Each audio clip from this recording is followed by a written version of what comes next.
vouloir, c'est loin, maman.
Umfula wahlele muva abegcwele inkasimulo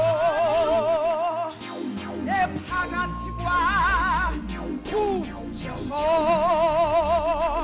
lona lwavuleka ulwandle nomfula wahlele muva abegcwele inkasimulo ephakathi kwaJehova ngoba umese ona ebonala ezinsuku ebona siphi na isimo sona siyangale umese khona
Siyabonga ukuba uNkulunkulu omuhle ngale ndlela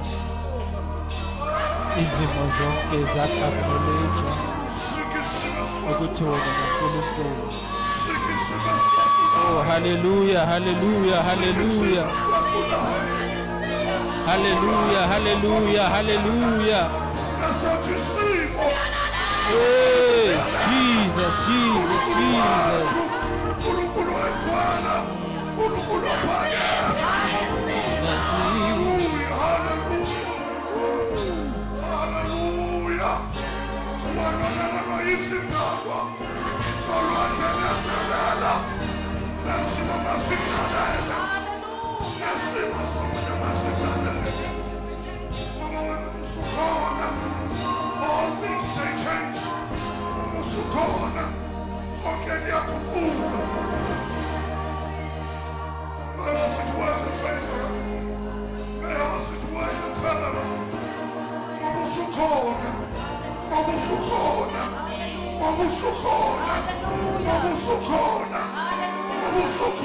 Hallelujah. Let the power in the name of Jesus. Amen. Let the power in the name of Jesus. Let it is lako. Okamatolo kotama. Name it is Yosha. Situ saswingo. Hallelujah. Okamatulu wataswe. Okamatwala lataswe. Jesus. Pagama.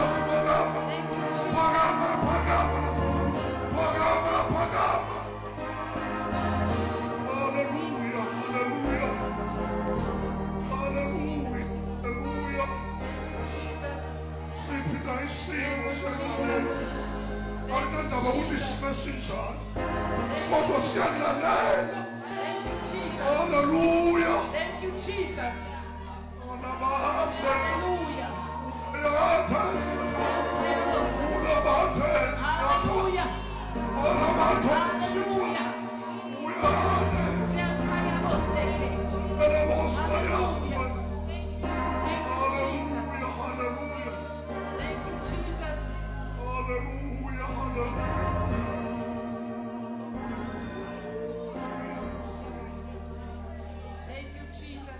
Hallelujah, hallelujah, hallelujah. Hallelujah, hallelujah, hallelujah. ufanele ukuthi sikudumise namhlanje, ufanele ukuthi sibabaze lona lakho igama. Kuyiqiniso ukuthi zonke izimo ziyakulalela uma siphethe wena on our side. Akunasimo esosihlula ngoba wena uNkulunkulu ongahlulwa yilutho, awukaze wahluleka. Surely angeke ucala ukuhluleka ngeimpilo zethu namhlanje. Silethe impilo zethu kuwe, sivule inhliziyo zethu kuwe namhlanje, sithi nakuthina Baba, ngenelela namhlanje. Bonakalisa amandla akho kuthina, bonakalisa ukuthi uNkulunkulu wasemandulo uyasebenza namhlanje. Sebenza namhlanje empilweni zethu, kwazeke kubonakala ukuthi even not today igama lakho lihle, igama lakho alihluleki, igama lakho lingamandla itself. Uma sibabaza wena, siphakamisa wena, yonke into engafanelekanga empilweni zethu yakhothama, yonke into edinga ukuthintitheka iyathintitheka. Uma siphakamisa lona lakho igama, siyakubabaza namhlanje Nkosi. Uma kukhona wena empilweni zethu, neto uma kukhona wena, uma kukhona wena Nkosi, konke kuyenzeka. Uma kukhona wena, asihlulwa yilutho. Uma kukhona wena, noma isitha singeza in the form of many floods, but you shall raise the standards. Ngoba just net kukhona wena empilweni zethu. Oh yes Jesus, yes Jesus. Hallelujah, hallelujah. Yes Jesus. Oh shatala baba satabe sheketebea. Ya satalaba setelebe shetelebuya. Yes satalaba shokobo sotolobo. Oh yes Jesus, yes Jesus, yes Jesus. Woo.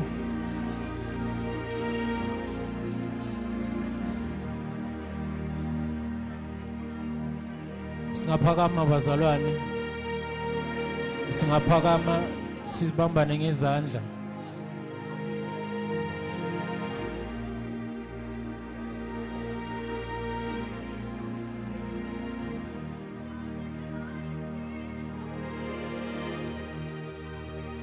Nethi yehlise kancane mfowethu, kancane. So sizoyenza one of our cultures ukuthi uma sihlangene sibambane ngezandla ne. uNkulunkulu kunento ayibonile about iculture. Culture is the vehicle that carries the covenant ne. Iculture noma itradition imoto ebambe ini isivumelwano. So uNkulunkulu ukuze abambe leso sivumelwano noma simikise ezizweni, waqala ngesizwe saka-Israel ne, a small nation, wabafundisa the customs, the culture and the rules and regulations. So ukwanda nokwanda, the more i-covenant kaNkulunkulu ihamba based on i-culture beyenzeka. Yahamba yaza kafika kuJesu. uJesu introduced a new covenant. Once he introduced the new covenant, he introduced kubobani, kubafundi. Wathola abafundi washintsha indlela bebacabanga ngayo. Wabaletha ukuthi they should participate in this new culture which carries a new covenant. So namhlanje ezubambe umzalwane eduze nawe ngesandla, you are participating in the covenant of this culture ukuthi masihlangene sibambene, we are agreeing ukuthi my brother and my sister inkinga obhekene nayo awubhekana nanga nayo yi-one. Lesandla sibambile, if besilose hope namhlanje lese sikubambile sinye sizokunika ithemba. Hallelujah. Namhlanje simemezela ukuthi my brother and my sister, uNkulunkulu wakho uNkulunkulu wami, my father is your father. So lesandla sibambile namhlanje sidinga wena ukuthi usibonakalise ukuthi uNkulunkulu ukuphathise ini. Hallelujah. You are alive today because you are an answer to this present generation. lesandla sibambile sidinga lempendulo uNkulunkulu akunikeze yona. Hallelujah. So let us pray and fulfill this covenant uyisiqalile. Father, in the name of Jesus, namhlanje siza kuwe ngokukhulu ukuzithoba, siza kuwe knowing ukuthi wena you are the rewarder of those who diligently seeks you. Namhlanje izandla Nkosi bese izibambene, izandla ezidinga wena, izandla bese zilahla ithemba, izandla bese ngasabona ukukhanya, izandla usathana bese kadlala ngazo. Namhlanje Nkosi sithi by the power that you have granted us namhlanje ukuthi ababuthaka bazoqiniswa yilaba abanamandla. Lesandla esinamandla esibambe omunye namhlanje siqinisa lo obuthakathaka. Namhlanje we carry this covenant ukuthi konke that is bound here on earth, it shall be bound also in heaven. Also that is loose here on earth, it will be also loose in heaven. Konke besi isitha besizamile ukubamba ukuhlangahlanganisa namhlanje sithi in the name of Jesus kuyachacheka. Namhlanje ibopho bese iboshiwe, namhlanje amagama ebewakhulunyiwe ngempilo yakho wa accept. Lesandla esibambile esikhulekelayo sawancamula namhlanje sithi in the name of Jesus, in the name of Jesus we break those chains. In the name of Jesus we break those covenants ebazenza kuwe. Sithi in the name of Jesus we bring forth a new covenant, which is the name of Jesus, the name that is above all name, the name that brings hope, the name that brings everything that is good, the name that brings good things unto our lives, the name that produces all the wonders that the Lord wants us to produce in the name of Jesus. Siyabonga ke Baba namhlanje ngokusilalela kwethu. Siyabonga namhlanje for listening to our request.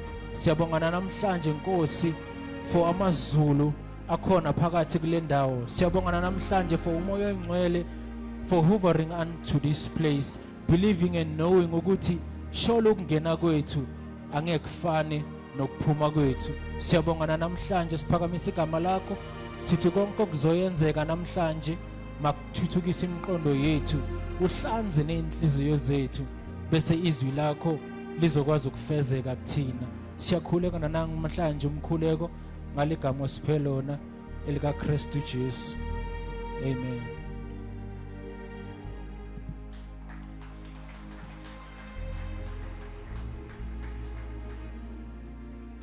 Hallelujah. Hallelujah. Singashayela uNkulunkulu izandla bazalwane. Ngiyathemba ukuthi singenza ngcono. Singashayela uNkulunkulu izandla bazalwane.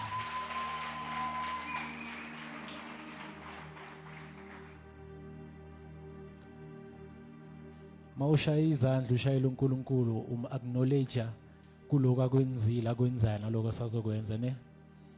Siyavumelana bazalwane. Mama acknowledge awenzela ifavor lo muntu oseceleni kodwa acknowledge lezi zinto akwenzele zona ne. Naloko asazokwenza. Hallelujah. Hallelujah. Sisaqinile enkosini bazalwane. Nasemandleni akhe amakhulu. Amen. So ngaphambili ubunkosini osenimadonsela abangamazi kodwa bamazi kangcono bambiza ngoBK. Hallelujah. uBK idume ukuthi uKristu Jesu isithando senhliziyo yakhe. Hallelujah. Kulabo abangangazi yimi ubishop wala ekhaya ne. Yeah. Yimi lo ngaqala lebandla. Hallelujah. No ngiyadlala bazalwane. Hallelujah. So UBK is one of the sons zala Elas Trumpet. Amen. Nami ngafika ngimncane ngingazi lutho. If I'm not mistaken ngafika ngina 13 years. Nayazi lengoma lethu ukujive ngaqala ngingaka. Ngabangaka manje sengingaka. Ngaqala ngimncane kule bandla ngingazi next. uJesu ngamfunda kuphi? La. Ngamthola kuphi futhi? La. Ukukhulwa kwami nokuhlakanipha ngikuthole kuphi? La. Ngishadele kuphi? La. Yini okunye futhi? Ubaba Bhembu ungithole la. Hallelujah. So ngiyathemba ukuthi we are ready, si right ngokuzwa izwi lenkosi. Hallelujah. So today I'll be the one sharing the word and ngiyathemba ukuthi si ready sizofunda ne. So relax sizofunda ngaloku uBishop akuqalile about a fixed mindset and a growth mindset. Hallelujah. Uqalile uBishop no Pastor J wayibamba namhlanje singamne. So relax ulalele kahle if ubhala ama notes wabhale. Namhlanje sizoyenza lento ibe more personal and practical ne. Angeke sifake izinto sithi bheka ubani nobani. If bekhonakala bengizobacela emuva ukuthi bafake wena lapho. Bonakale wena ukuthi this is Babembe. Uyambona lesa sikhathi bekane fixed mindset bekaphila so na so. Manje sekane growth mindset uphila so na so. Namhlanje sibheke wena. Ukuthi wena i-fixed mindset ikubambe kuphi, i-growth mindset ikusiza kuphi. Hallelujah. So namhlanje is the 1st of June. If bocabanga ukuthi unyaka uhamba kancane ayi uyashesha. Zolo lokhu besidubula ama cricket sithi happy new year. Sithi 2025. Namhlanje it's half of the year. What did you do with your time? Hallelujah. So futhi it's youth month, youth corner. Hallelujah youth. Ayi ngathi izoza next week youth izo celebrate youth month. Abo mama bakhona? Abo baba bakhona? Ndoda? Youth in corner? Okay, I sengiyibona ukuthi ikhona. Hallelujah. Okay, so what is a fixed mindset? Kahle kahle fixed mindset kusho ukuthi unomqondo ongasi right. Ne? I-fixed mindset kusho ukuthi unomqondo wenzeni ungachubekeli phambili. I-growth mindset kusho ukuthi unomqondo okhulayo ofisa ukubona ini izinto ezihle. So understand? Fixed mindset unomqondo osile. Umqondo osile ngesizulu kusho ukuthi awufuni ukulalela, awufuni ukukhula. Sisho njalo esizulu. Fixed mindset unomqondo osile. Tshela umakhelwane hello Magza. There's nothing wrong with you. Nethi le fixed mindset ekubambi. Hallelujah. So masikhuluma nge-growth mindset sihlangabezana nama-verse ahlangana Romans 12 verse 2. Siyamaza ngithi do not conform to the standards, to the cultures, to the custom of this world, ne? But you must renew your mind by allowing God to change the way you think. Ne? If ufuna i-growth mindset uvumela ukuthi uNkulunkulu ashintshe ini indlela ocabanga ngayo. Indlela ocabanga ngayo yiyo le ekwenza noma ekusizayo ukuthi uphile impilo e-right. Once umcabanga wakho wabheda ngeke uphile impilo e-right, ne? Yabona Pastor J ama-study athi umuntu ngelanga eli-1 ucabanga more than 6,000. Unemicabanga more than 6,000. If wena 590 and 900 times wena ucabanga imicabango ebhedayo, ucabanga ukuthi le 100 esele uzocabanga kahle na? Next, your life will always follow the direction of your thoughts. Ne, impilo yakho ilandelela le ndlela wena ucabanga ngayo. Ayilandeleli indlela mina ngicabanga ngayo no noma ukuthi mina ngithini. That is why lapha lithi as a man thinks so shall he be, noma so he is. Njengoba umuntu acabanga engqondweni yakhe uba yilento ayicabangayo. Hallelujah. Si right bazalwane. So uzibuze namhlanje wena, ask yourself a question ukuthi kahle kahle ngelanga eli-1 mina yini lento engihlalisa emqondweni wami? Am I thinking positive stuff or ngicabanga imicabango ebhedayo na? Hallelujah. Bese sihlangabezana nelinye nama-verse afana nabo Psalms 27 verse 13. Lithi I shall experience the goodness of the Lord in the land of the living, not in heaven. Kuphi? In the land of the living. So experience ubuhle noma ubumnandi uNkulunkulu ekufanele yanginike kona. Kuphi? La kulomhlaba. So lokhu uzoku-experience kanjani if unomqondo ongasi right? Uzoku-experience kanjani uma wena uhlezi uzibhekela phansi? Hallelujah. Ask yourself lowo mbuzo loyo. Ne? Masikhuluma nge-growth mindset sihlangabezana nama-verse futhi afana nabo Ephesians 3 uverse 20. Ngiyazi abaningi balithanda ukuthi God will do exceedingly abundantly more than I can think or imagine. Ne? Iqiniso lelo vele uNkulunkulu angakwenza lokho okukhulu okumangalisayo. But angeke akwazi ukukwenza lokho uma wena unenqondo ongasi right. The God of this universe is made big or small in the hearts of his people. uNkulunkulu akanawo ama limitations. But umuntu omlimit uNkulunkulu umlimita kuphi? In his heart, indlela acabanga ngayo. Indlela ocabanga ngayo uyalimit uNkulunkulu ukuthi angakwazi ukwenza lezi zinto ezibalulekile noma ezinkulu empilweni yakho. Hallelujah. Hallelujah. Mawuhlezi wena la uhlezi la ukhona. Uthi Nkosi mina ngikwazi ukwenza 1 2 3 mara the indwelling presence of God iphila ngaphakathi kwakho. Ucabanga ukuthi uNkulunkulu uyokusebenzisa kanjani wena na? Lezi zinto odinga ukuthi uza achieve kanjani na wena uNkulunkulu ungamthembi. Wena unemcabango engasi right. If you want to change your life, change your mind. Simple. Yabona ukuthi akusinzima. Mawufuna ukushintsha impilo yakho, shintsha indlela wenzani ucabanga ngayo. Mawufuna ukumove from a fixed mindset to a growth mindset, change the way you think. Injalo bazalwana ayikho enye formula. uJesu wahlala nabafundi for 3.5 years ukushintsha ini indlela abacabanga ngayo. Hallelujah. Uma indlela ocabanga ngayo ingalendlela wena okhuliswe ngayo engasi right, your life will never change. Impilo yakho ayishintsha ama opportunities ne.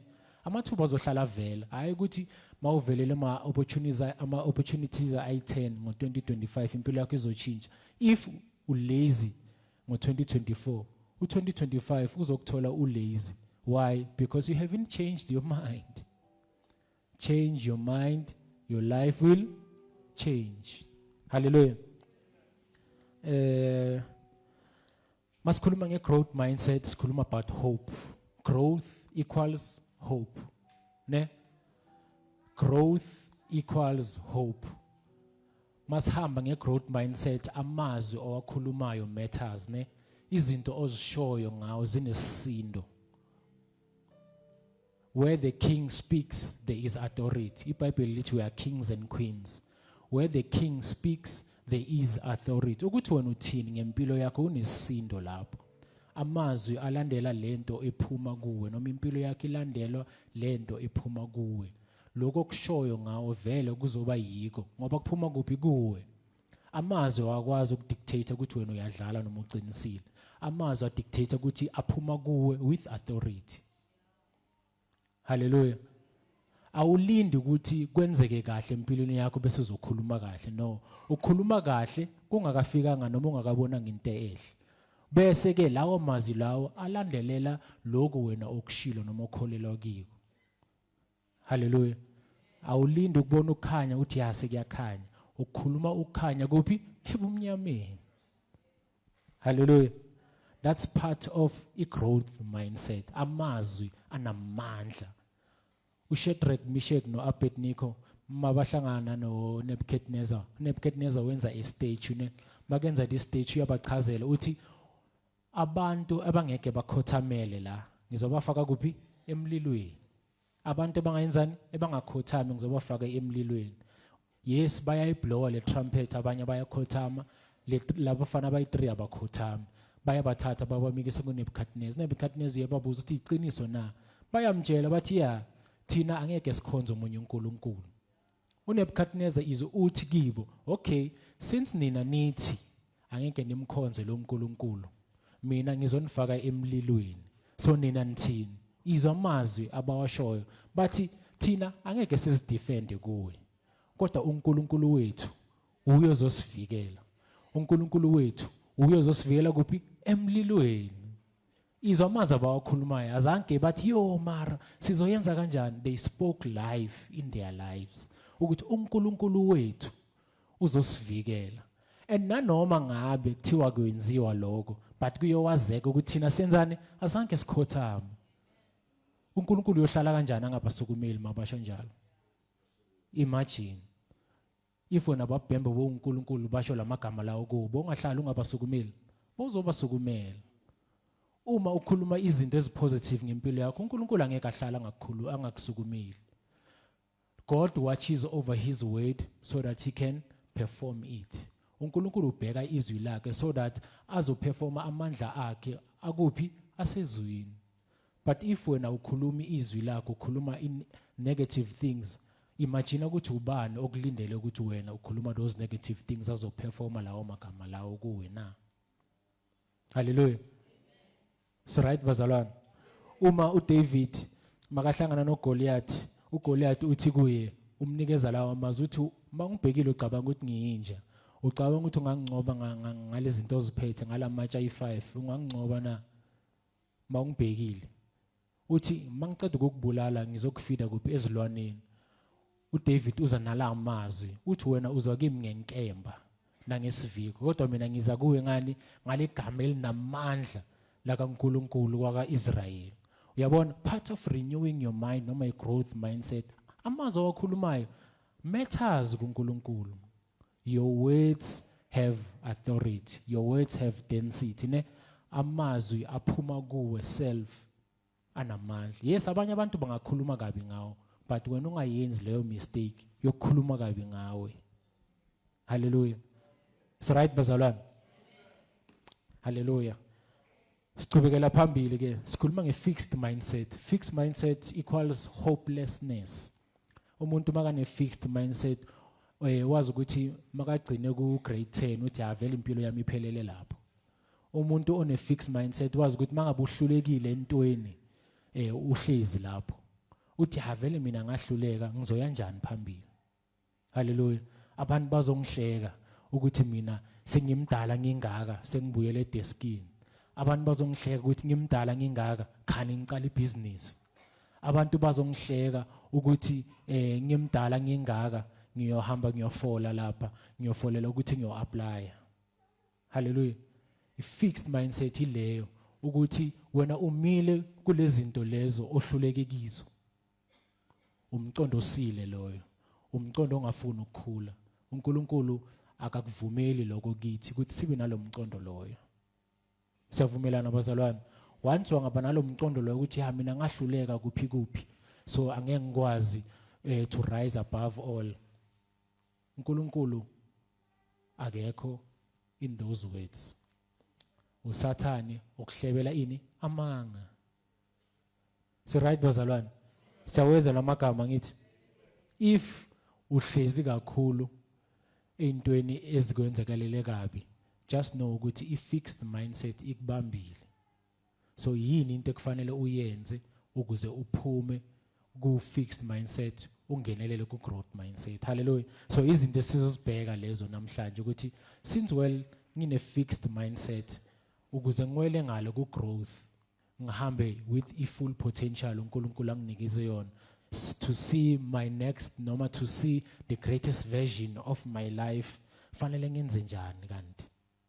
So namhlanje sizobheka lezo zinto lezo, sizobheka nezinto ezikubhlokhayo ukuthi ingqondo yakhe ingakhuli. So namhlanje sizoyenza njalo. That is why ngithi sizoyenza ibe more practical and more personal. Ne uma siloko sifunda la izwi mhlawumbe ungaphakamisa isandla la ukhona uthi ya izwi la lisho mina. So Mama Joyce angazi ukuthi ungakhona ukungifundela.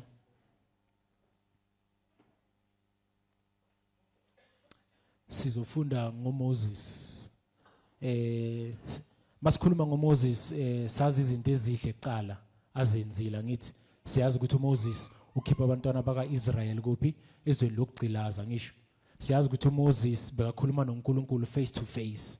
Siyazi ukuthi uMoses wabona uNkulunkulu abhala the 10 commandments. Sazi ukuthi uMoses bekakhuleka uNkulunkulu ashintsha umqondo wakhe athi no Moses ngale ndlela ofuna ngayo kuzoyenzeka. Angisho bazalwane sazi lokho ngoMoses. But Moses yazi ukuthi once had a fixed mindset. uMoses bekanomqondo ongasi right. So asifunde lapha mama kuMoses singithi kuMoses just imagine go Exodus 3 verse 1.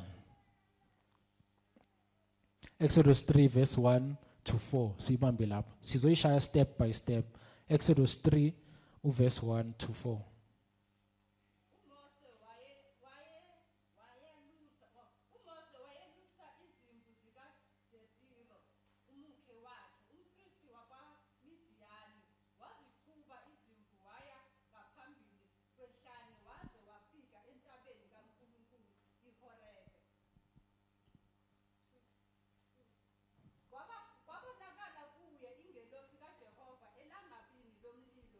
ivela phakathi kwesihlahla wabuka bheka isihlahla savutha umlilo kepha isihlahla asiphelanga nokho 3 wayesethi uMose maniphambukele ngiye ngibone lesi sibonakaliso esikhulu ukuba isihlahla asishi ngani 4 uNkulunkulu esebona ukuthi uyaphambuka ukuyobona uNkulunkulu wambiza ephakathi kwesihlahla wathi Mose Mose.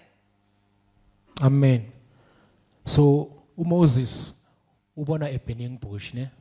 A burning bush in the desert, it was a common thing, ne? Mawuya desert ukusha kwezinto, maybe let's say isihlahla or ubutshani biyawoma, ne? Maqeda kwenzakalani, maqeda biyasha, bishiswa yini ilanga. So uMoses uyalibona the burning bush, ubhekile uyabona ukuthi vele izinto esihlale zenzeka lezo. Kodwa into embangazayo ukuthi hayi man, the burning bush logo iyasha mara ayipheli. Logo iyasha mara ayipheli. Uthi athi ngihambe ngiyocheka ukuthi why kahle kahle lento le ingashi iphele. Makafika lapho iBhayibheli lithi uNkulunkulu wenzani? Ukhuluma noMose. Angithi hayi ukuthi uMose bekakhuluma noJethro, uMose bekakhuluma nomfazi wakhe or nabangani bakhe. uNkulunkulu bekakhuluma nobani? NoMoses. Hallelujah. Siyajumpa mama siya ku verse 10.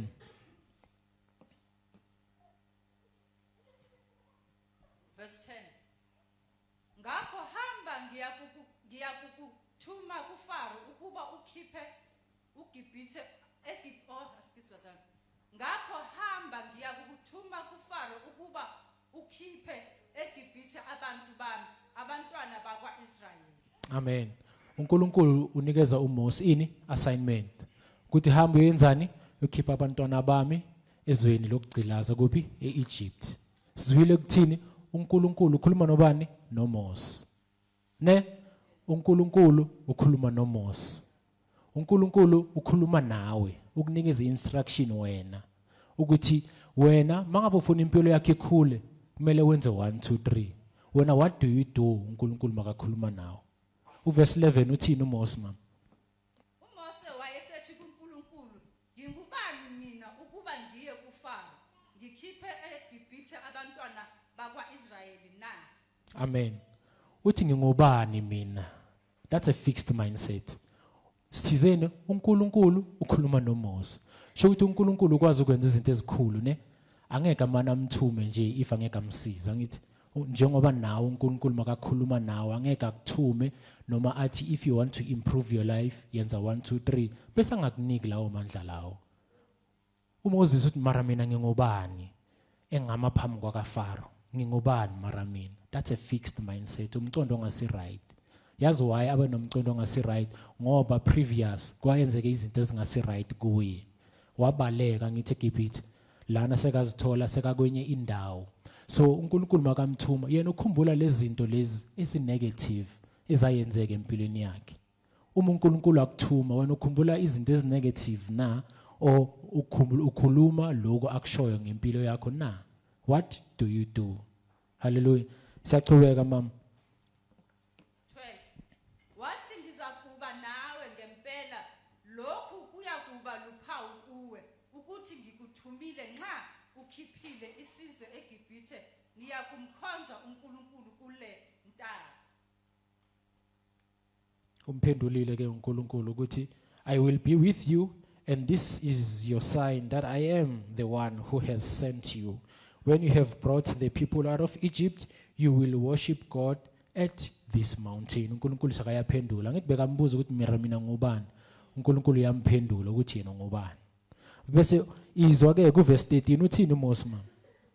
uMose wayesethi kuNkulunkulu bheka lapho ngifika kubantwana bakwaIsrayeli ngithi kubo uNkulunkulu wawoyihlo ungithumile kimi bese bethi kimi ngubani igama lakhe ngizakuthini kubo na? Uyabuza kuMose question ukuthi mara mangabe ngizoya lapha ngizothi mina ngubani or ngithunywe ubani lapha? Ubani kahle kahle lo ngithumile? Sithizeni ecaleni uMoses ukhuluma nobani? noNkulunkulu. uNkulunkulu ukhuluma nobani? noMoses. So manje uMoses uyafuna ukwazi ukuthi mina ngizothi ubani lo nkulunkulu lo noma ubani ngizobatshela ukuthi ubani lo ngithumayo na. 14 uNkulunkulu wathi kuMose, nginguye enginguye. Wathi uzakusho njalo kubantwana bakwa-Israyeli, uthi ungikhona ungithumile. awuphinde kokugcina. uNkulunkulu wathi kuMose, nginguye enginguye. Wathi uzakusho njalo kubantwana bakwa-Israyeli, uthi ungikhona ungithumile. Amen. So uNkulunkulu sakayamtshela ke manje uthi wena ufike ubatshele ukuthi nginguye engunguye. Ngiyilento le abafuna ukuthi mina ngibe yiyo kubo. Hallelujah. uNkulunkulu ukhuluma noMoses.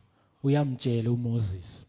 uMoses une fixed mindset ukuthi kanti uNkulunkulu ungithuma kanjani mina? Kanti uNkulunkulu kufanele ngifike ngithini lapha? Kwenzakalani? So uNkulunkulu uyazi introduce kuwe kancane kancane. Uthi ufike lapho ubatshele ukuthi nginguye engunguye. Lento le abafuna ukuthi ngibe yiyo kibo ngiyiyo. Siyajumpa ke manje saku chapter 4 ma. Sifunde ku chapter 4 verse 1.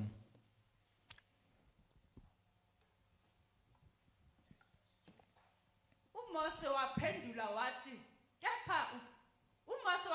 wathi, kepha bheka, abayikukholwa yini bangalaleli izwi lami ngokuba bayakusho ukuthi uJehova akabonakalanga kuwe. 2 Wayesethi kuye uJehova, kuyini lokhu okusesandleni sakho na? Wathi yinduku. So uMose uyaphinda futhi uthi labantu labo ngithuma kibo bazothi wena awuzibonakile sangakuphi kimi. Uma uNkulunkulu akhuluma nawe athi wena kuze isimo sakho sishintshe hamba uyenza so na so, wena uyarizina noNkulunkulu umtshela ukuthi bazongithatha kanjani mina labantu lapha, bazongibona ngalendlela wena ongibona ngayo na. uNkulunkulu still uyachubeka kuMoses ukhuluma naye uthini ku3 khona wathi iphonse phansi. Wayeseyiphonsa phansi yaphenduka inyoka, uMose wayibalekela. 4 Wayesethi uJehova kuMose, yelula isandla sakho uyibambe. Ngomsila wayeseyelula isandla sakhe wayibamba, yaphenduka induku esandleni sakhe. 5 Ukuba bakholwe ukuthi uJehova uNkulunkulu wawoyise, uNkulunkulu kaAbraham noNkulunkulu kaIsaka noNkulunkulu kaJakobe ubonakele kuwe. Hallelujah. Manje sekamkhomba isimangaliso ukuthi yenza so. Uma wena ungangikholwa ngokwenza so, bona bazongikholwa. Hallelujah. uNkulunkulu ukuziningi imangaliso asibonakalisa zona but ukuze thina singaziboni lokho sihlele emcondweni engasi right. Silinde ukuthi makathi kwenzeke izinto empilweni zethu, silinde ukuthi mhlambe ngithi Nkosi awuvali ilanga libungabonakali ukuze kubonakale ukuthi ngokhuluma nami. Awenze into Nkosi engakazi yenzakale ukuze kubonakale ukuthi ukhuluma nami. uNkulunkulu will always meet you at the level of your faith. Ngalendlela omkholwa ngayo uNkulunkulu ukumitha ngalendlela wena omkholwa ngayo. Hallelujah. uNkulunkulu angeke enze izinto overboard ezizokuthusa ezoyenza ukuthi ungamthembi ne, kodwa uzoyenza izinto okholwa kuzo ezoyenza ukuthi wena wenze njani umthembe. So lana wenza the exact things ngalendlela uMose amthemba ngayo, umbonakalisa ngayo ini izimanga ukuthi naku mina ngenza so yakholwa na ukuthi yimi uNkulunkulu ngiyakuthuma na. Hallelujah. Siyaqhubeka ke siyaku verse 6. uJehova wathi futhi kuye, faka isandla sakho esifubeni sakho. Wayesefaka isandla sakhe esifubeni sakhe, lapho esesikhipha, bheka isandla sakhe sasinothoko sinjengeqhwa. Hallelujah. Uyamkhombisa another miracle ukuthi faka isandla sakho la ekhwapheni lakho bese usikhiphe futhi. Kwaphuma kwabonakala ini ileprosi bekumhlophe esandleni sakhe. Wathi uphinde usifake futhi. Wasifaka waphinde saba kahle njengomzimba wakhe wonke. Yabo ukuthi uNkulunkulu umshanga ama level uyambonisa ukuthi nginawe ngikhuluma nawe. But izwa uMoses ne fixed mindset uthini good. U10 mama.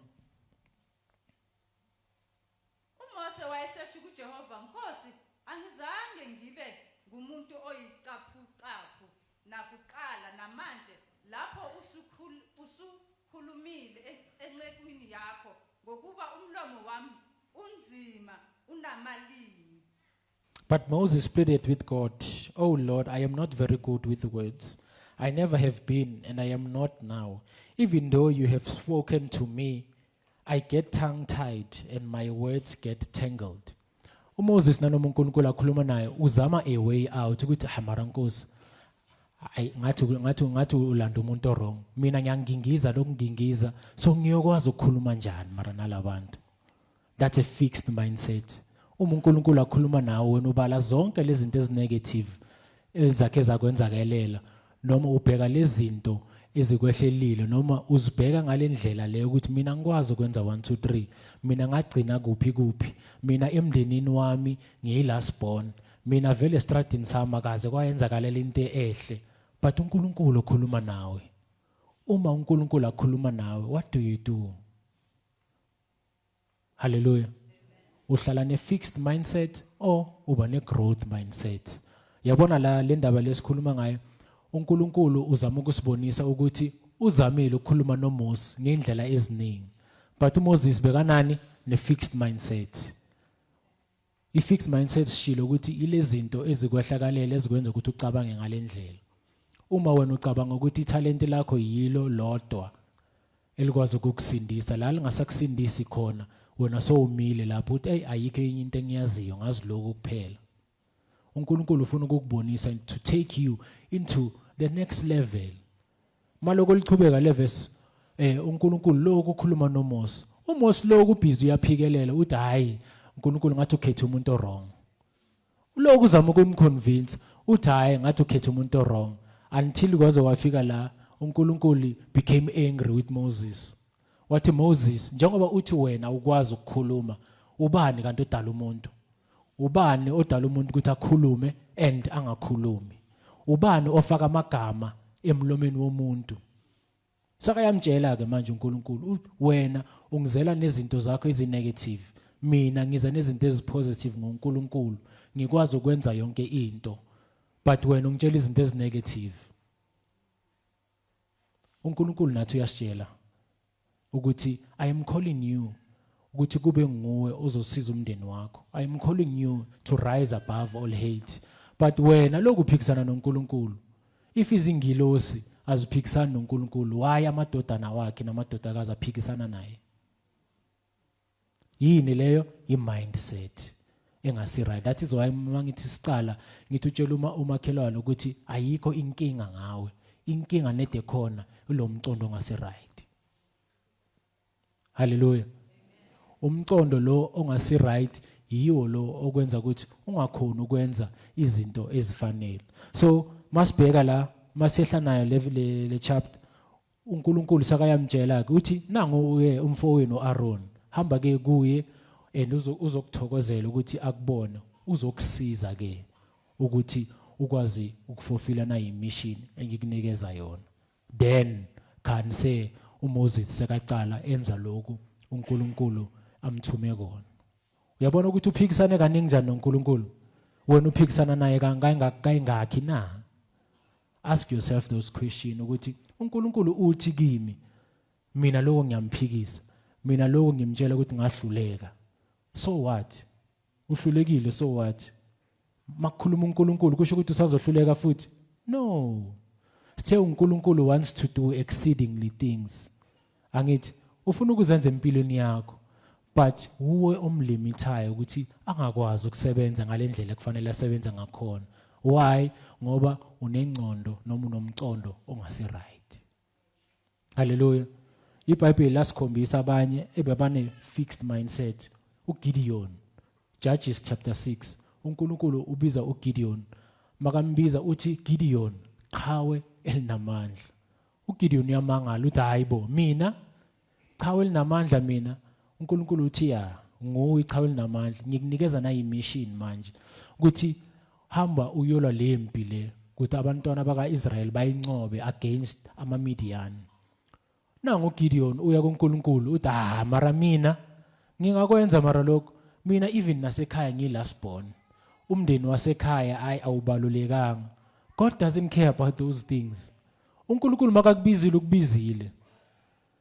uNkulunkulu makakhulume nawe ukuthi wena uzoshintsha isimo sasekini usho wena ukuthi kwenzakaleni in the past akanandaba naloko kodwa unendaba ukuthi makakhuluma nawe wena are you ready to participate in a growth mindset na God wants to do exceeding things in your life hallelujah net into emvimbayo ingcondo yakho ukuthi ayikhulanga ime kuphi endaweni eyi1 hallelujah masibheka futhi iBhayibheli kunale ndoda lebeyihlele echibini for 38 years 38 years that is why uJesu makambuza that question uthi ndoda uyafuna ukuphila na just a simple question yes or no lokho umbalela izinto uthi uyabona mina umfula mabaloko bawu stir up mina ngikhona nokungena Jesus asked you a question uyafuna ukuphila na for 38 years someone asking you a question ukuthi do you want to get well na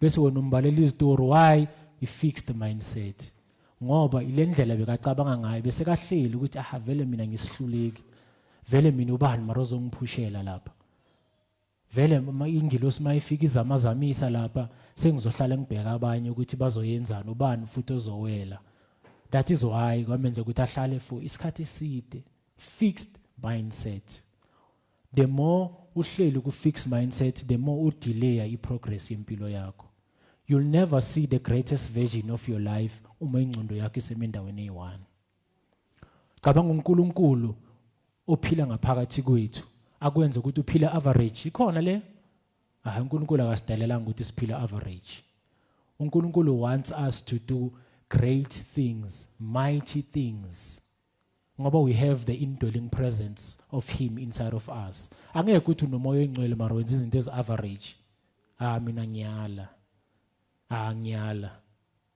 fanele kubonakala ukuthi lo nkulunkulu ukhona uyaphila kuphi ngaphakathi kwakho izinto ezisihlekisayo ngaphandle bathi ivangeli alisebenzi i-fixed mindset abantu benza izinto zabo lebathi yabona zethu zisebenzele uphi uNkulunkulu wakho uNkulunkulu wakho ukhona nethi uvinjwe yini ingcondo engasi right ile micabango oyicabangayo wena engasi right God is make bigger or smaller in the hearts of his people nguwe omenza abe mkhulu noma menza abe mncane kuphi in your heart what is that is consuming your mind uNkulunkulu or izinkinga zakho na yini le igcwele emqondweni wakho mawubheka inkinga uyasho ukuthi inkinga zami zikhulu kakhulu or mawubheka inkinga uyasho ukuthi uNkulunkulu wami mkhulu ukudlula le inkinga engibhekane nazo what do you do hallelujah hallelujah right bazalwane so manje sesizobheka what's blocking yini le ekuvimbayo ukuthi ungabi nani ne-growth mindset hallelujah angithi sichazile ukuthi even no Moses himself ubile ne-fixed mindset until uNkulunkulu enzeni akhulume naye ambonise through the stages of his life noNkulunkulu right now kithi uzosifundisa the stages of our lives ukuthi sibe nale growth mindset azokwazi ukwenza izinto ezinkulu ezimangalisayo empilweni zethu so the first step eyenza ukuthi singabi ne growth mindset attitude attitude ngesizulu isimo somqondo sinjani isimo somqondo sakho that is why nge-English bathi your attitude determines your altitude i-attitude is the way of thinking noma yile ndlela wena oziphatha ngayo i-attitude ile ndlela wena ocabanga ngayo nayo indlela wenzeni oziphatha ngayo i-attitude le yabona i-Oleoprane mayikhuphuka kunento bayibiza ngokuthi i-attitude i-attitude ipilot ibhekile lapho ukuthi fanele ibe njani ibe balanced once i-attitude yangajekela ka right lento le elaphi yasho ukuthi no i-attitude yale Oleoprane ijekela ka right bese ipilot yenzani yayi-adjust you need to adjust your attitude hallelujah into ekwenza ukuthi ungakhuli ukuthi awu-adjust ini your attitude isimo sakho somqondo asinjani asibalanced hallelujah you need to adjust your attitude Your attitude influence the way you react to things. I-attitude yakho influence ngale ndlela owenza ngayo izinto. Ne indlela owenza ngayo izinto i-affecta ini? I-attitude yakho. Noma indlela obona ngayo izinto i-shape ini? I-attitude yakho. Your perspective shape your attitude. Ukuthi makwenzakala isimo esingasi right, wena uziphatha kanjani? Makwenzeka isimo obongasilindeli, uya give up na uthi avela uNkulunkulu akekho. Makwenzeka isimo ongasilindelanga uthi Nkosi wena ungaphezulu kwalesimo. I-attitude lapho ingena lapho. Ngale ndlela wenzani oziphatha ngayo, nangale ndlela wenzani obheka ngayo izinto. Indlela oreceive ngayo izinto nobheka ngayo izinto zi-affecta your attitude. Hallelujah. Sesonke bazalwane.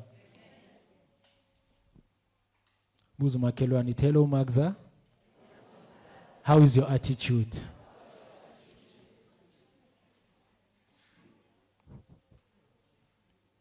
Attitude, your attitude is your thought life in action.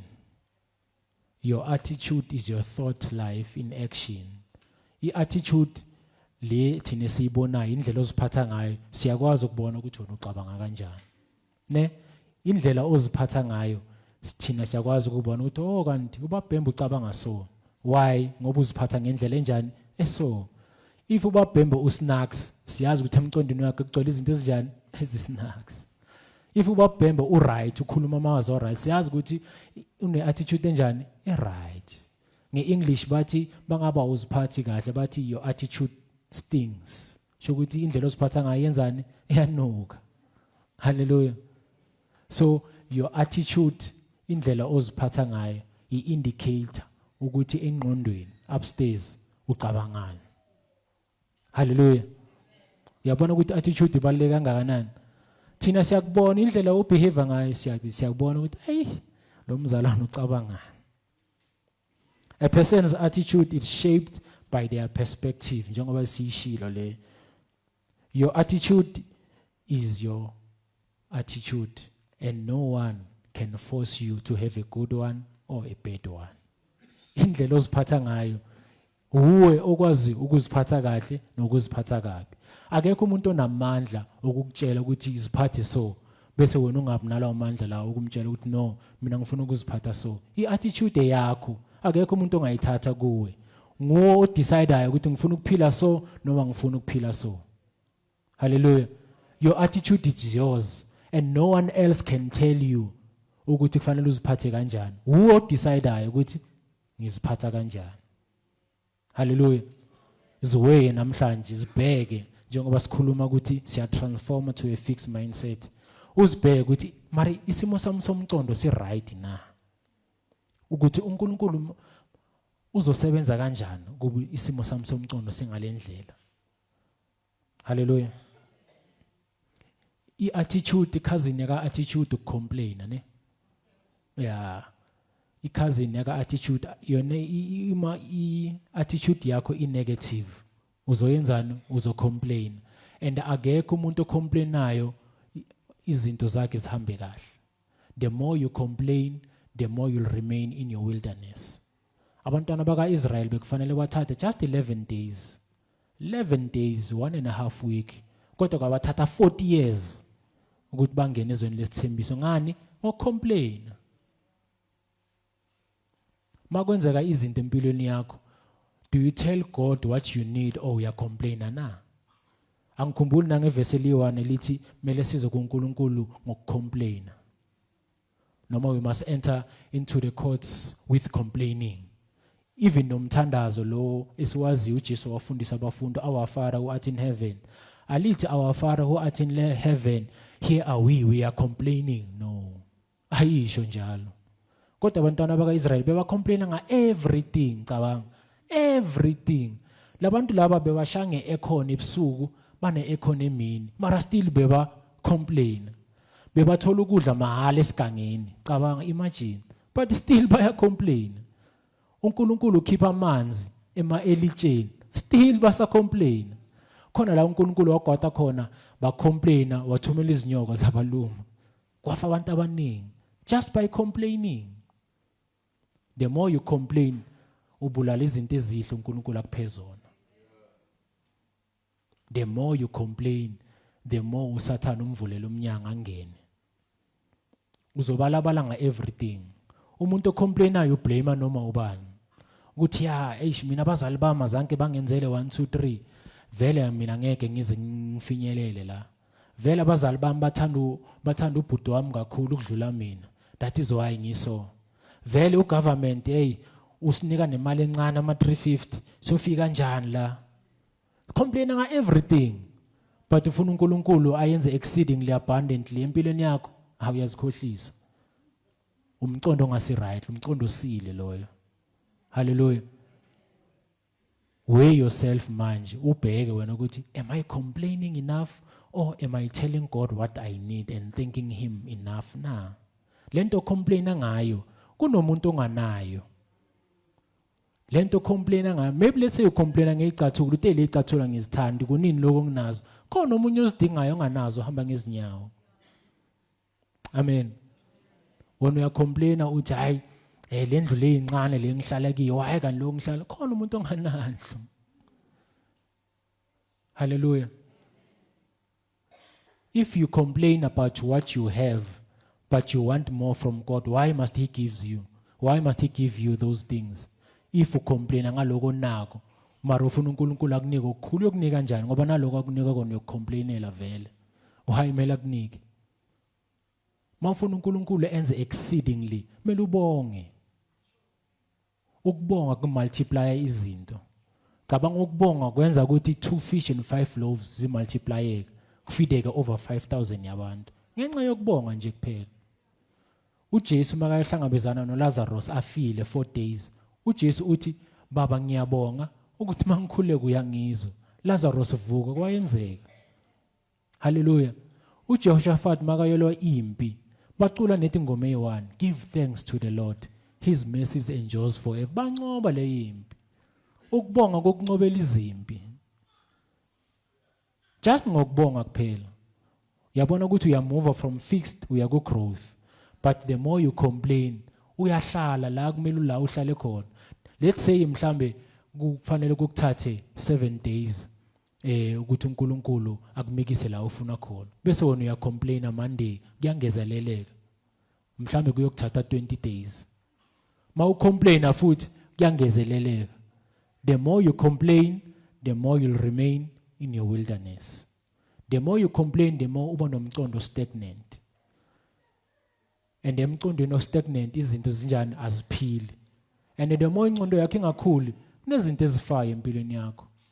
Kufa ini? Kufa ukuhlakanipha. Kufa ini? Kufa ukubona the goodness of the Lord. Uthi avele uNkulunkulu akasebenzi, usebenzela bozibani. Mina vela ngeke angisebenzele. Why? Complaining. So you need to fix your attitude. Fix your attitude in order to enter into a growth mindset. Siyandlula ke saku procrastination. Siyalazi musi procrastination angithi ukumosha isikhathi, ukupostpone into kufanele uyenze manje uthi ngiyoyenza kusasa. Ukumosha isikhathi lo. uNkulunkulu uthi yenza so manje bese wena uthi hayi ngiyoyenza kusasa. Ubani uthi kusasa uyophila? Ubani okuthembise lokho?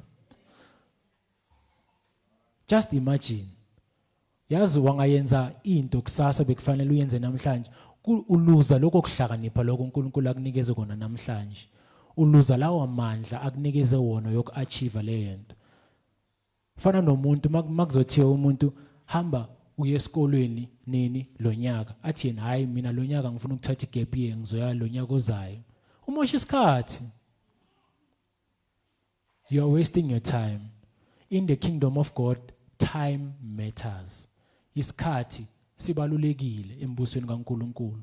If ufuna kuba ne growth mindset, you must manage your time. Psalms 90 verse 12.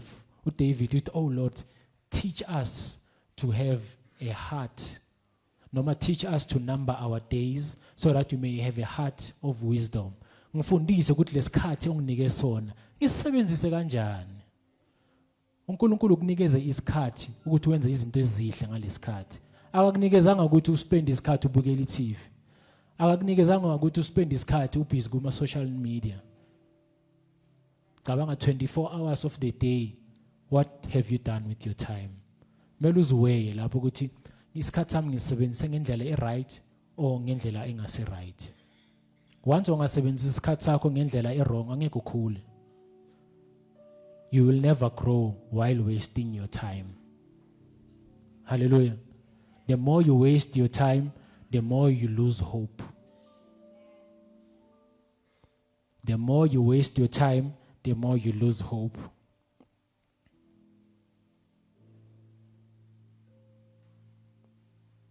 Umshumayeli 11 verse 4 uthi, there is no perfect condition to do something. If wena ulindele isikhathi esiright esifanele sokwenza into angesifiki. Mangabe kunento kufanele uyenze, yenze manje. Asikho isikhathi esiright. Asikho isikhathi esiright sokwenza into eright. Isikhathi esiright sokwenza into eright yiso leso onikwe sona manje. If you fail to utilize the opportunity leyo, kusho ubani ukuthi kusasa uzoyithola. John 10:10 lithi the enemy comes to do what? To steal. Just to steal nje uyatshontsha kancane. Atshontshe kancane. Atshontshe kancane.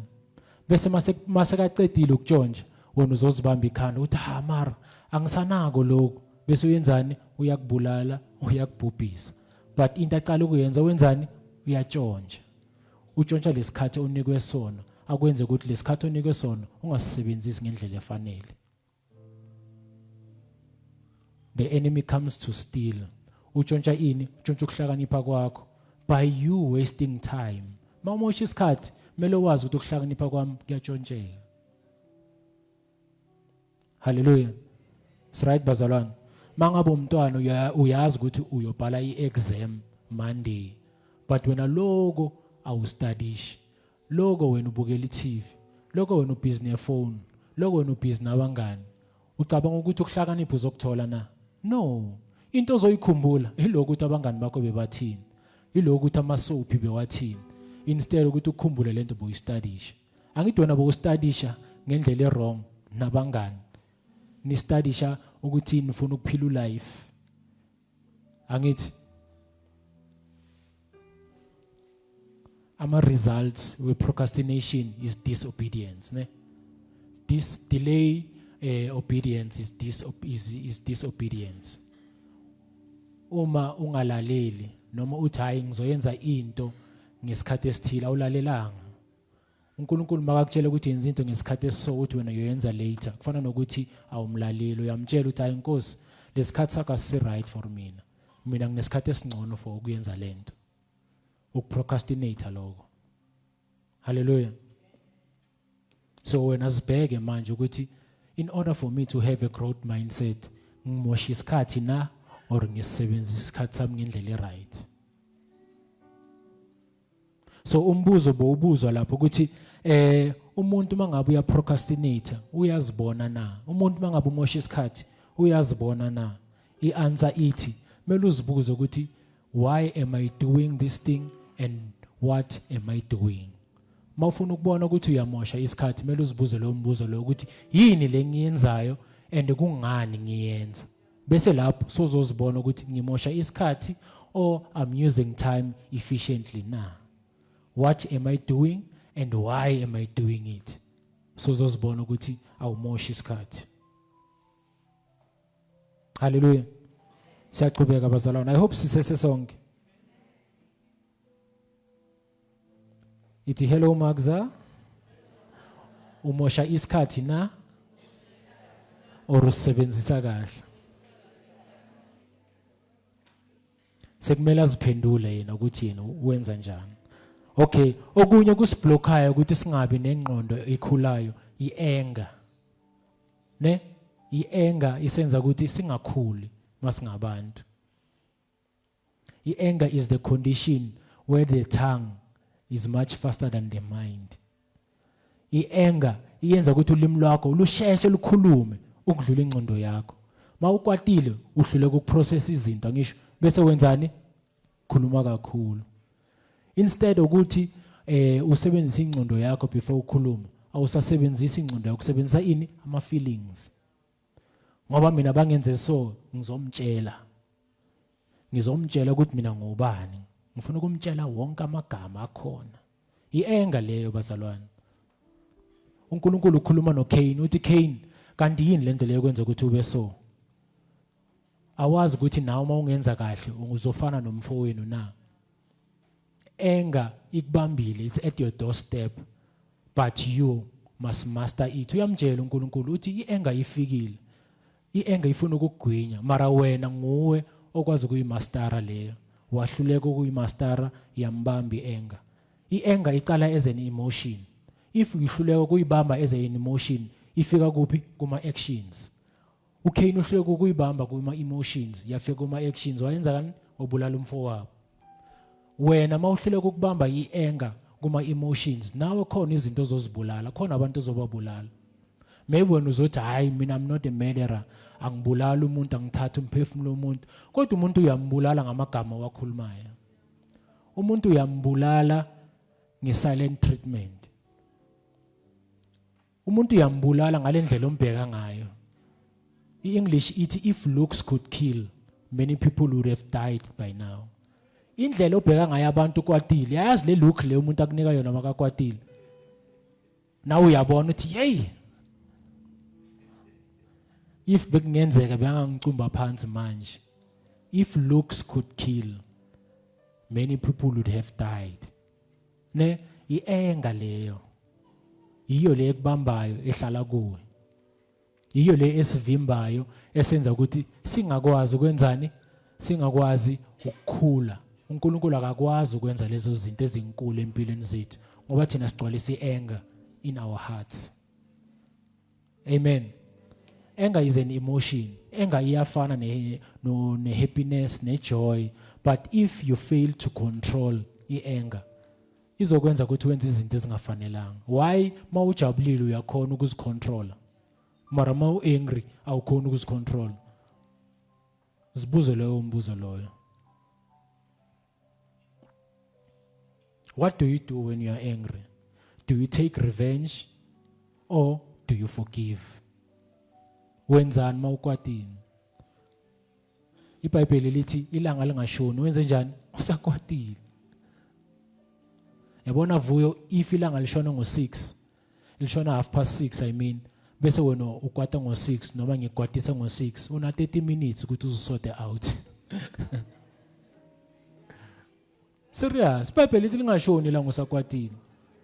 So mangabe ngikwatisa ngo6, ilanga lishona 30, una 30 minutes ukuthi uzosorte out. Phela una 30 minutes. Kungcono ke lo bamkwatisa ilanga lisaqala ngoba unelanga lonke ngisho ukuthi asorte out. What about wena nale 30 minutes?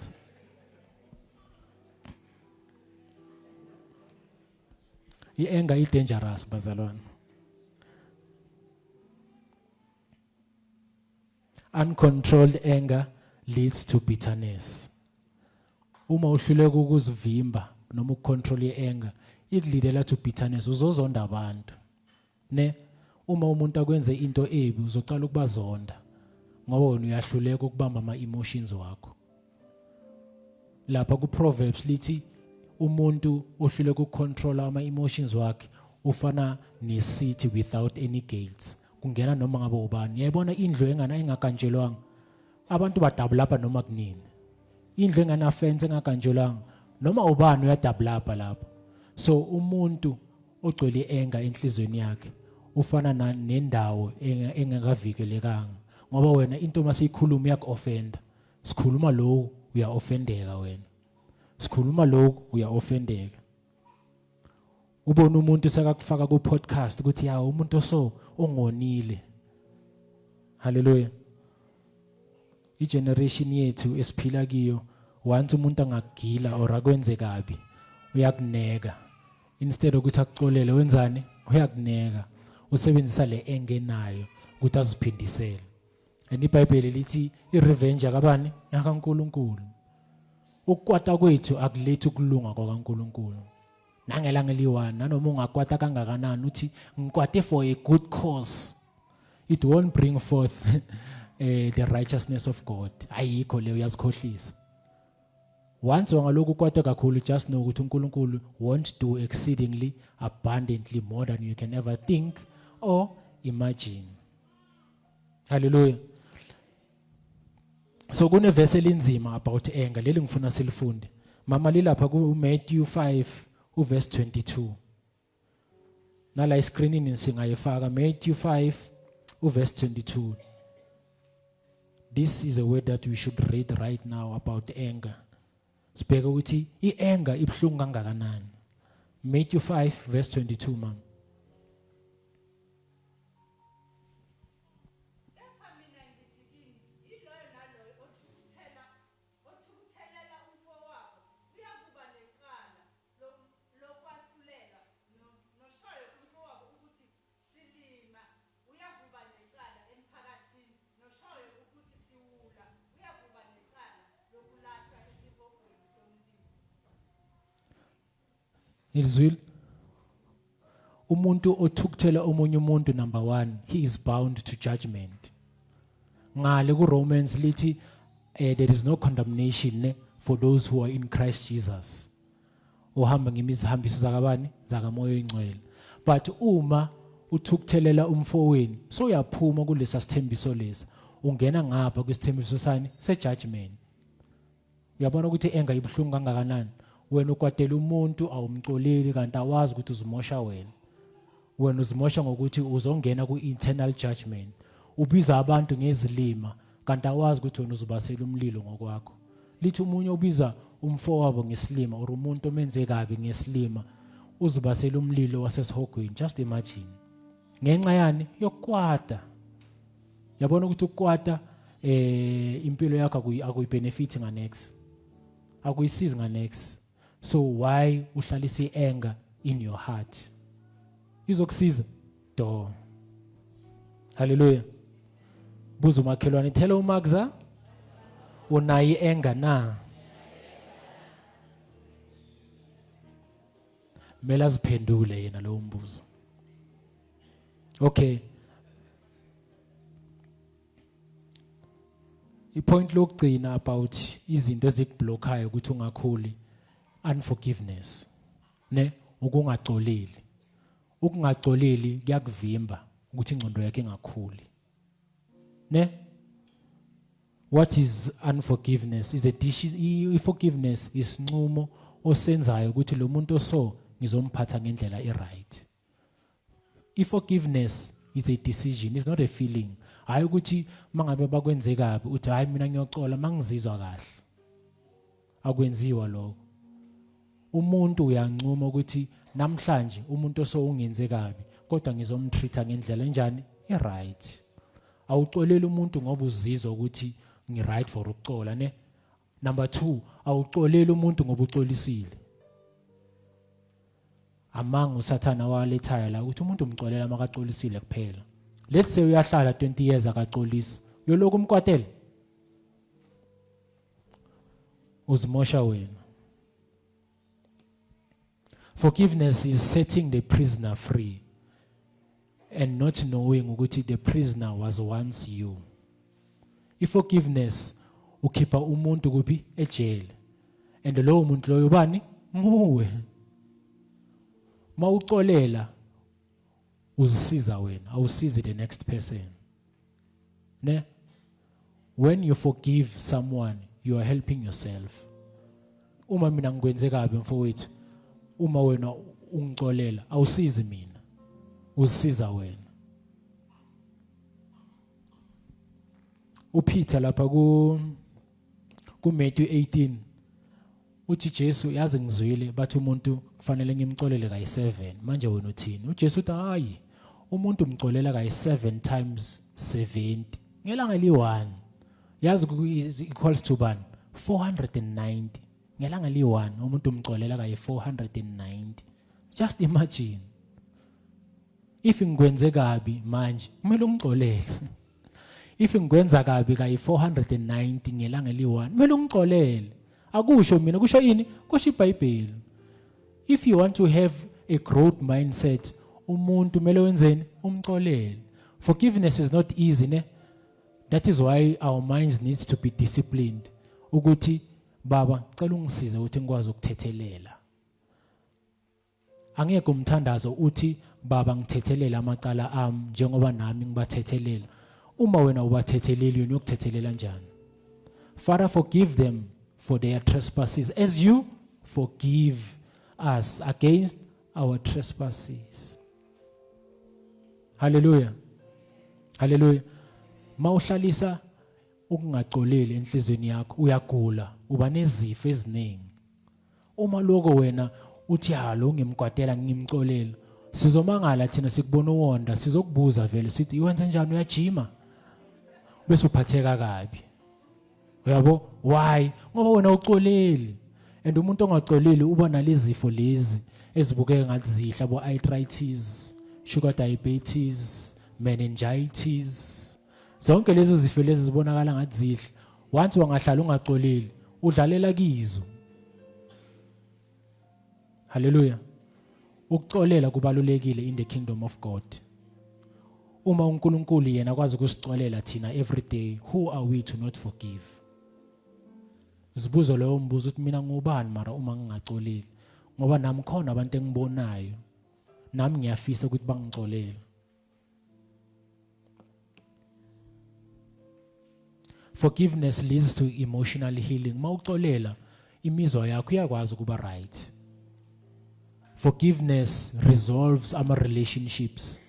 Mawucolela ama relationship wabhidlizile yokungacolela uyakwazi ukwa restore. Bese niyakwazi ukukhula, uyakwazi ukwenza okukhulu lokhu uNkulunkulu akuphe kona kunalabantu labo.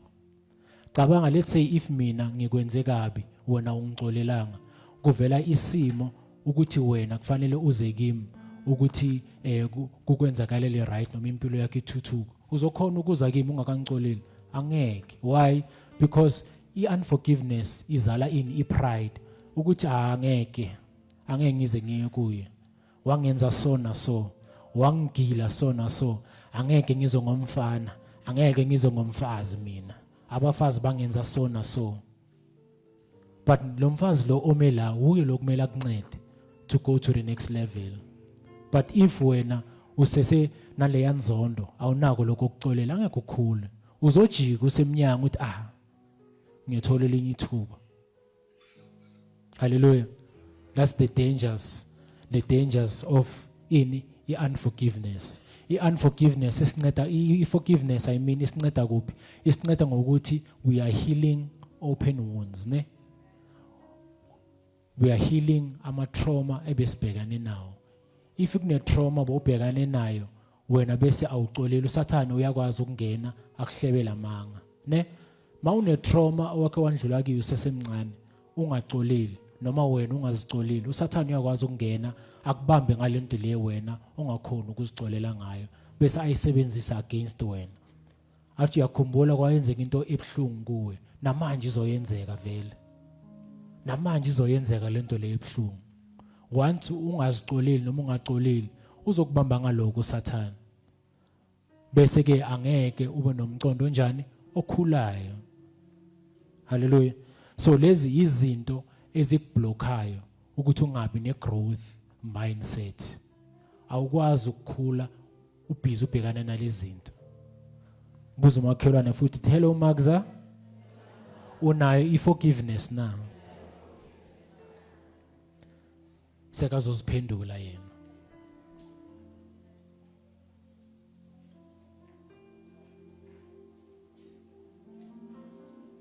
So we need to forgive one another. We need to treat others ngalendlela esifuna ukuthi nathi basitreat ngakhona. Hallelujah. So masingapractice zonke lezi zinto ebesizifunda la, attitude, procrastination, anger and forgiveness. Uma singayenza lezi zinto lezo kahle, uzobuya impilo yakho izoshintsha. Uzongena ku growth mindset, uzowela kumcondweni onjani okhulayo. Hallelujah. So indaba yethu namhlanje iphelela la ukuthi if you want to have a growth mindset, you need to associate yourself ngezinto ezipositive. Yakela izinto ezinegative azikufanele. Especially ma umzalwane azikufanele izinto ezisnacks. Umcondo wesnacks awukufanele umzalwane. Once wangahlangabezana nomzalwane wena ukhulume into epositive yena akhuluma into negative, umtshele uthi hey, I do not associate myself with you. Hallelujah. Little birds of the same feathers, they flock together. Uma uhlala nabantu aba-negative, automatically uzoba njani? Uzoba negative. Hallelujah. So we need to associate ourselves with positive things so that our minds will grow, so that God can use us, so that the Lord can do exceedingly abundantly what we can ever think, imagine. Hallelujah. So bazohlabelela sizophakama thina sonke if uyazi ukuthi lezi zinto lezi yize zikubambile ama strongholds empilweni yakho awukhona ukucolela uhlalisa ienga iattitude yakho ayisi right ubathi uyazama uyayilungisa mara lokhu ubuyele emuva ubanjwe ibondage ne kunento ekubambile ekwenza ukuthi ungakhona ukufinyelela into the next step of your life. So namhlanje is an opportunity ukuthi mawuza la phambili sikwazi ukubreaka lawo ma bondage lawo.